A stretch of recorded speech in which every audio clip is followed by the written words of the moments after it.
बार बार गुरु की याद आना क्या संकेत देता है। राधे राधे मित्रों, क्या आपके साथ भी ऐसा होता है कि बिना किसी विशेष कारण के बार बार अपने गुरु की याद आने लगती है। दिन भर के कामों के बीच अचानक उनका चेहरा सामने आ जाता है, उनकी बातें याद आने लगती हैं या उनका नाम मन में गूंजने लगता है। बहुत से लोग इसे एक सामान्य बात समझकर नज़रअंदाज कर देते हैं, लेकिन आध्यात्मिक दृष्टि से यह एक विशेष संकेत माना जाता है। गुरु केवल एक व्यक्ति नहीं होते, बल्कि वे ईश्वर तक पहुंचने का मार्ग दिखाने वाले प्रकाश होते हैं।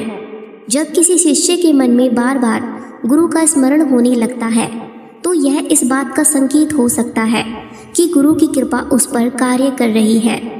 गुरु भले ही हमारे सामने ना हो, लेकिन उनकी चेतना और आशीर्वाद शिष्य तक पहुंचते रहते हैं। कई बार जीवन में ऐसा समय आता है जब हम किसी उलझन, चिंता या निर्णय के दौर से गुजर रहे होते हैं। ऐसे समय में बार बार गुरु की याद आना इस बात का संकेत हो सकता है कि हमें उनके बताए हुए मार्ग पर चलने की आवश्यकता है। मानो गुरु हमें याद दिला रहे हों कि कठिन परिस्थितियों में भी विश्वास और धैर्य बनाए रखना है।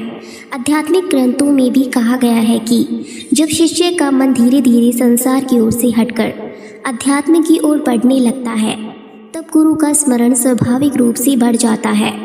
यह मन की शुद्धि और भीतर जाग रही भक्ति का संकेत भी हो सकता है। गुरु की याद केवल स्मृति नहीं होती, बल्कि वह आत्मा को सही दिशा देने वाली प्रेरणा भी बन जाती है।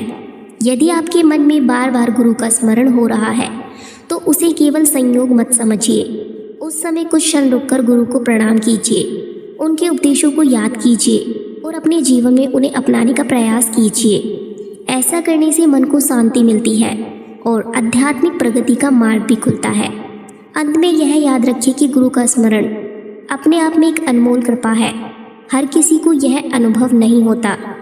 यदि आपके मन में बार बार गुरु की याद आती है, तो इसे श्रद्धा और कृतज्ञता के साथ स्वीकार कीजिए। हो सकता है यह संकेत हो कि गुरु आपको अपने अधिक निकट बुला रहे हैं और आपके जीवन में एक नई आध्यात्मिक शुरुआत होने वाली है। राधे राधे।